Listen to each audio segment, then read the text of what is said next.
I'm glad to hear you say that we need some place from to go, because just on last week when we had Sheriff Garcia, he was talking about that he had gone before the Commissioner's Court with an idea about a building where you would they would walk out of the door and then walk into another door, and then you would, you know, get them to society. So that means that everybody is basically thinking on the same page. And what I'm hearing over all of this that I've seen with all the shows that we've done is that this is going to take a collaborative effort from everybody. Right. It cannot be done by the community alone. It cannot be done by your office alone. It cannot be done by the jail system alone.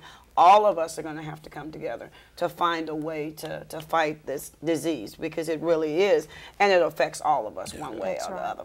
Robin, do you have a question for the judge? Ms. Shirley, and first of all, thank you.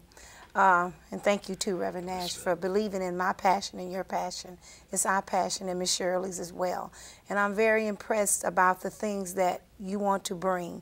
But our community must know these things. Because in the African American community, we're not, like Reverend Nash said, we're not so perceptive to the idea of mental illness. I'm saying this openly because I've dealt with it within myself.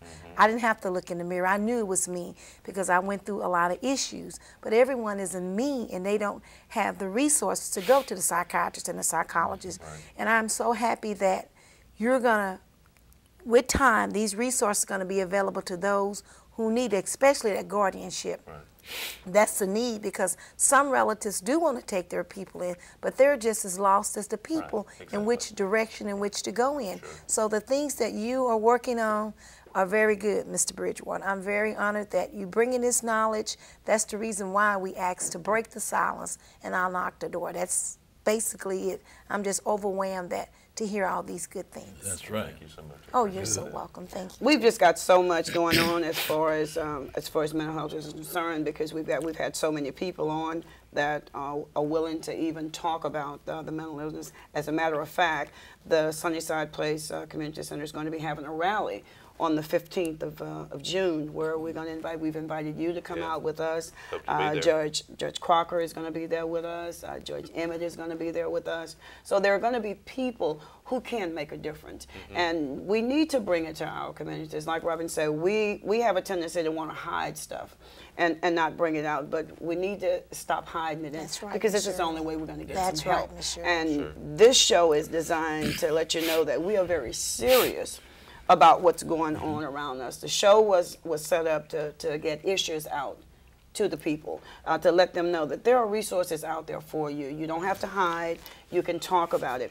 We're even telling people to call. You know, if there's something that's been said on the show that you don't understand and you want a better answer for it, just call the number and ask, and we'll get you to the proper people that will give you the answer that you need. And we thank you so much for being here. We talked about in the back about a reentry program. Now that's another whole show, as you say, in itself.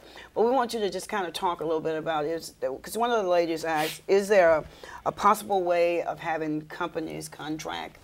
You know, these people that are getting out of jail and they need a place to go, and they need a job, they need skills. Is there something that can be done as far as these people coming out of jail? Can we help them in some kind of way, do you think? Is there anything out there that's available for them? You used a word when you said collaborative effort, and it has to be public and private. It can't just be the government going to do it. Exactly. And it can't just be the community going to do it. It needs to work together if we can. And reentry is one of those issues. Again, the sheriff, we've worked with him. I'm on a jail reduction committee, and one of the goals of the jail reduction committee, Pastor Jefferson oversees the committee, and one of the goals is that there would be caseworkers who would start looking for places for people to live if they need a place to live when they're getting out of the county jail. Now, one of the things that Judge Likas has tried to do is get where we could have parole people taken to a single point in the community as opposed to scattered. And at that single point, we could have Texas workforce. We could have all these different organizations that can provide the services because they're out there. Right. Search is out there. There are programs out there, but one is over on Main Street and one is back over here on San Jacinto. And people that don't have private transportation, public doesn't get you there all the time. Exactly right. So that is, it's among the list of things that Judge Likens has told me that she would like us to do. I have gone and done some work towards that. I want to tell you, you said the sheriff had shown an interest 2 years ago. I was at a meeting and we were talking about needing this transitional housing, and he stood up and said that he would provide the security for us if we were able to find the location. That would be great. And I'm saying, you know, the county attorney's helping us with the guardianship. The sheriff wants to help with the security. The district attorney's office is vital because we're the ones, Judge Likens is who can say if this case can be handled that way, as opposed to someone having to go to jail. Is this a case where the circumstances say that this person doesn't need to go to jail? That's that what this person needs is mental health help. That's right. Exactly. There are no transitional facilities in the state of Texas. It's not just Harris County. It's the state of Texas. And that's this past week I was out looking. There's a couple of locations that I really feel strong. We've got a pilot program we'd like to start that would probably affect 50 people initially. 40 of them would be people that don't need guardians, and then maybe 10 would be people that do need guardians. But even after that intermediate transitional facility, they need to have long-term facilities. That's right. I agree with you on that. I agree with that. And we're doing that with the vets. The George Hotel, I've been there several times and seen the program that they have there, and it's a wonderful program. But we need to have places like that. And I think government money and private money can put those things together. And that's what the judge's goal is. Judge Likens wants that to be a reality. You know, and another part of that problem that we're probably going to be faced, I had an article in the Chronicle a week or so ago concerning the soldiers in Afghanistan. And it was talking about how low the morale is, and a lot of these soldiers have developed mental disorders. So you're looking at another situation that people will probably be coming out of the service into the community, bringing a problem that's already, we're overwhelmed with it. So this is a program we really don't need any funding cut. We need to find more funds for this. And even, I don't know, I understand there might be some prisoners coming out. And here again, that's another community in itself. So we're going to be overwhelmed, and saying we really got to, I really like what you said about all these additional programs and what need to be. We got to get the community more involved. That's the key right there. I know you guys do your part down there. But as a community, we got to wake up. We got a $500 gorilla sleeping in our living room that we really need to do something with, because this is a big problem. It's bigger than all of us. So it's going to take all of us to get together and use the district attorney's office, any other means, Judge Emmy's office, to try to get some funding from the Commissioner's Court, because it's to the point now that with all of these people coming in, up on top of the economy where people are losing jobs, and that's going to create some kind of mental disorder, certainly. So we're in the right area. We just need more help. After you coming here this morning, we need another show on this. Now and if we would just